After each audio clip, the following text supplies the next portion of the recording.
ఈరోజు వన మహోత్సవ కార్యక్రమాన్ని ప్రారంభించినాం.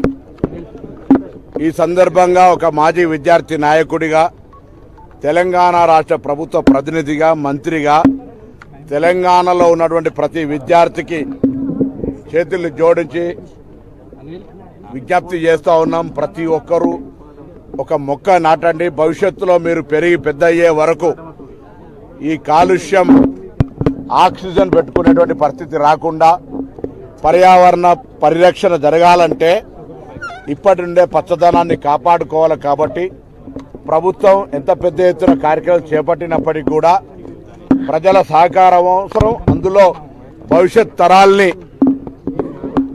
ముందుగా అనుభవించాల్సినటువంటి వాళ్ళందరూ కూడా ఇందులో భాగస్వామ్యాలు కావాలి.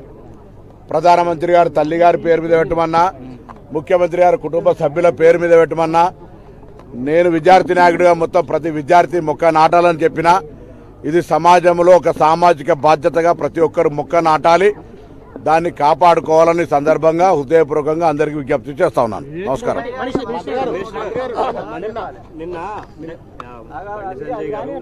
కాంగ్రెస్ లోకి వస్తున్న ఎమ్మెల్యేలను రాజీనామా చేసి చేర్చుకోవాలి, ఉప ఎన్నికలకు వెళ్లే దమ్ముందా అని అడిగారు. ఇది పొన్నం ప్రభాకర్ ప్రెస్ కాన్ఫరెన్స్. ఇంకొకరు వాళ్ళు మాట్లాడుకున్న దాని మీద వాళ్ళు రియాక్ట్ అవుతారు. నాకు సంబంధం లేదు.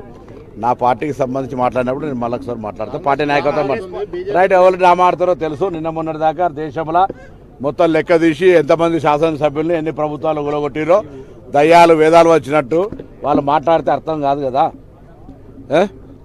సో ఇవన్నీ తెలుసు. దాని గురించి మనం మాట్లాడి ఎవరిని రాజకీయంగా విమర్శ చేయమనుకుంటేనే మళ్ళీ డ్రామాలు ఆడుతున్నాయని చెప్తూ చక్ర బుద్ధి అనేది మైండ్లకే పోవాల్సిందిగా కోరుతా ఉన్నా. కులగణన జీవోతో పాటుగా దానికి సంబంధించి బీహార్ అధికారులను అలా మిగతా దాని మీద ఒక స్టడీ జరుగుతూ ఉంది. ఎన్నికల కోడ్ వల్ల జాప్యం జరిగింది. వెంటనే ఇప్పుడు ఈ కార్యక్రమాన్ని క్షేత్రస్థాయిలో తీసుకుపోవడానికి ఈరోజు కూడా ఒక సమావేశం ఉంది. స్థానిక సంస్థల ఎన్నికలకు సంబంధించి నిర్వహణలో బీసీల రిజర్వేషన్లకు సంబంధించి, దాంతోపాటుగా కులగణన, రాహుల్ గాంధీ గారు చెప్పినట్టుగా బలహీన వర్గాలకు మిగతా అందరికీ కూడా న్యాయం జరగాలనే ఆలోచనతో మా ప్రభుత్వం ఆ అంశానికి కట్టుబడి ఉంది. దాని మీద తప్పకుండా మేము బాధ్యతగా, ఎవరో ప్రశ్నిస్తే చేసేటువంటి అవసరం లేదు.